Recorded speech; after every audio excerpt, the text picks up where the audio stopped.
So there's like one or two plot things that I'm like, I wonder about, but like it doesn't matter because you see Tom Cruise jump out of an Osprey into the Bering Sea.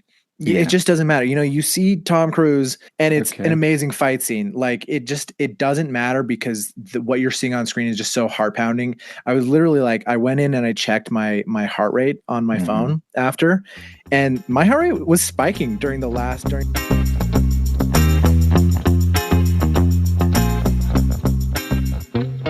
Okay, so I saw Mission Impossible: The Final Reckoning. And you saw it early. We're recording this before it comes out. So I now did, I'm yeah, I saw ready. it early. Are we doing the spoiler free or spoiler filled? No, spoiler free. I'm not gonna. How much do you love Tom Cruise in the Mission Impossibles? As my future in-law says, he is Mr. Hollywood. He is the superhero of Hollywood. Mr. Tom Cruise runs this town, and he's the action man. And I really like what he does with his stunts and everything else. He's pushing for a different kind of movie star. I like it. Yes.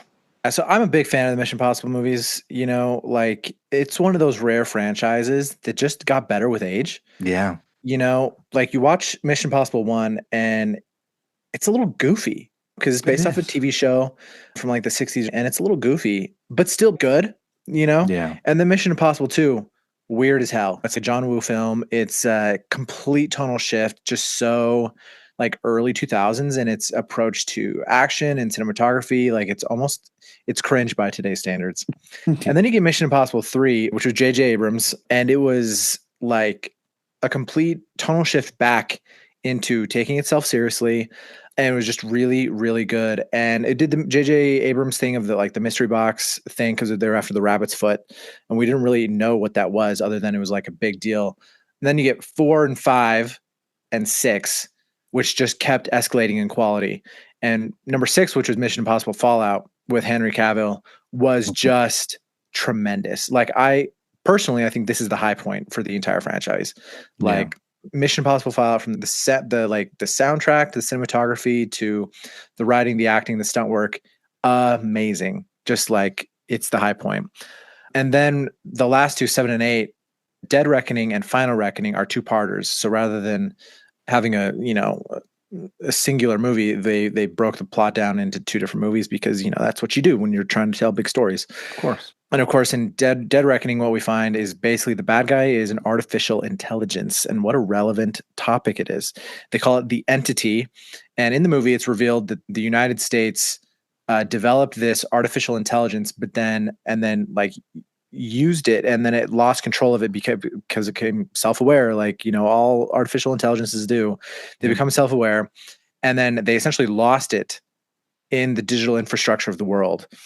And then because so much of our world is digitally run, it's able to hide itself and hide people by altering records, altering video records, altering like news and stuff. And essentially like what the governments of the world are realizing is that this entity is the most powerful thing on earth, and that whoever can control the entity becomes the most powerful nation on earth because the entity is able to write truth into the world. And like, I know we're going to talk about Andor here in a second, but like, what a relevant topic when it's basically like, truth is almost unknowable now. It's like you can look at the same situation between you and your neighbor, can look at the same situation and come away thinking very different things Yeah. about it. And you're just like, what's true anymore?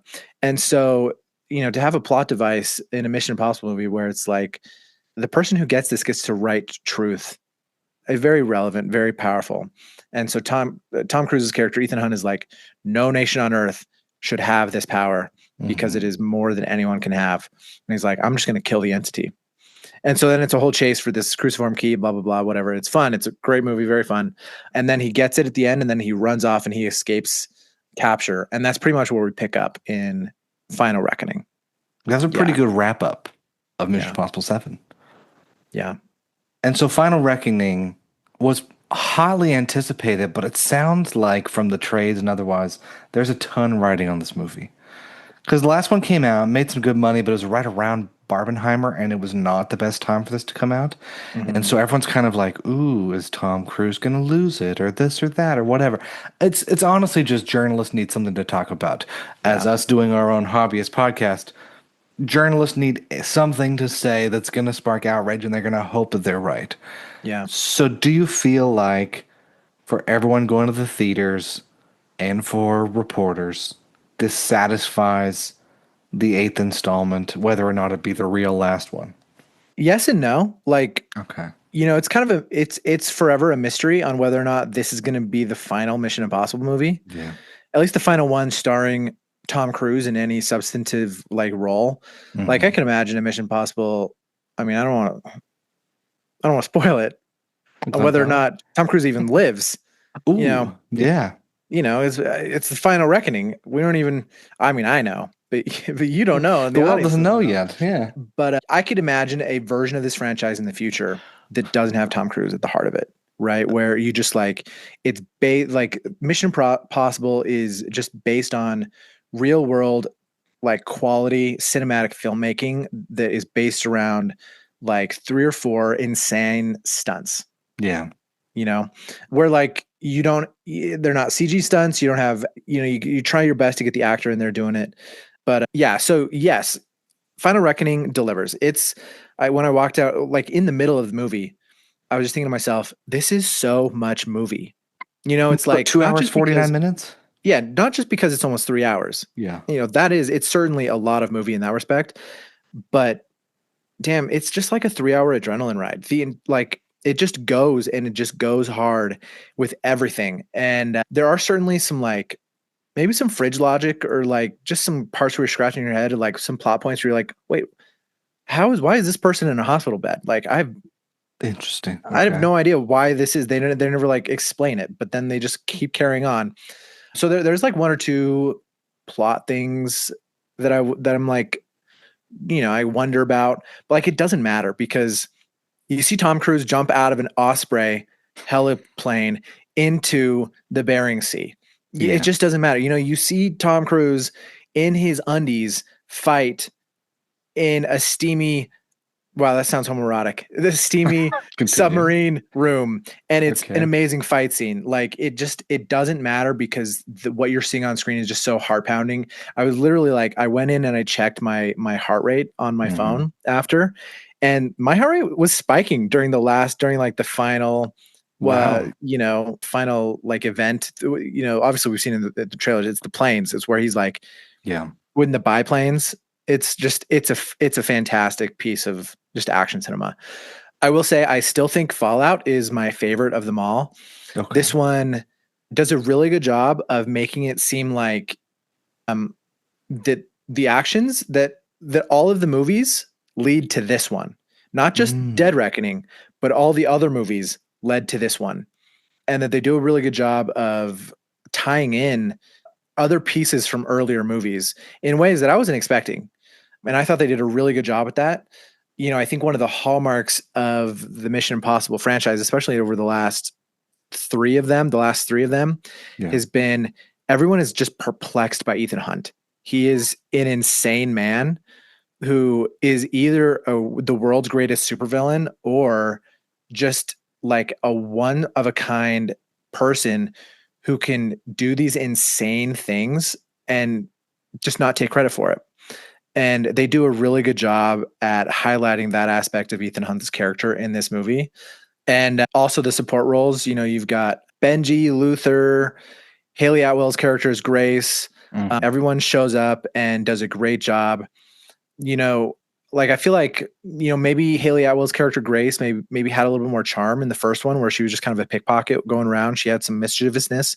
And in this one, she kind of plays Ethan Hunt's more emotional support role than she Okay. is like kind of that same mischievous character that she had in the other one. But yeah, I mean, it was a good movie. It was really good. It was heart pounding. It's what you want when you go see a movie. You walk out and you're just like, whoa, That was movie. that was movie. Yeah, it's crazy to think that Tom Cruise was 33 when the first one was released in 1996, and this will come out before his 63rd birthday. So you're like almost 30 years of Ethan Hunt. Yeah. That's wild, you know? Yeah, And it the is. fact that we're still going to it in droves and making millions, and that's some pretty good staying power for a character, for a story, for we kind of know what the jig is every time, but we're like, how are we going to do it different? We're all showing up to see how. Like you Yeah. said, great stunts, great set pieces, action packed. They don't really leave us wanting. No, Mission Impossible. it was really good. I highly recommend people go see it. Go see it in IMAX. It deserves to be seen in IMAX. Yeah. It's just, it's so well done, so well written, so well shot. It's amazing. Well, hey, you know what? Let's just like keep it simple and wrap it up right there. For Done. everyone, we're releasing this on the same day that the movie releases. You've had your teaser. Madison thinks it's good. The reviews are coming in generally positive. Rotten Tomatoes, at least at this point, 83% out of 116 reviews from critics. It's got everything you need to go see it. I know theaters, at least here in LA, are going to be packed all weekend long. I've already seen pre-sales and stuff coming up for the IMAX, so get to it, see it where you can, and make everyone else go with you. Until our next episode, continue to watch good movies and TV, including Mission Impossible Final Reckoning this weekend.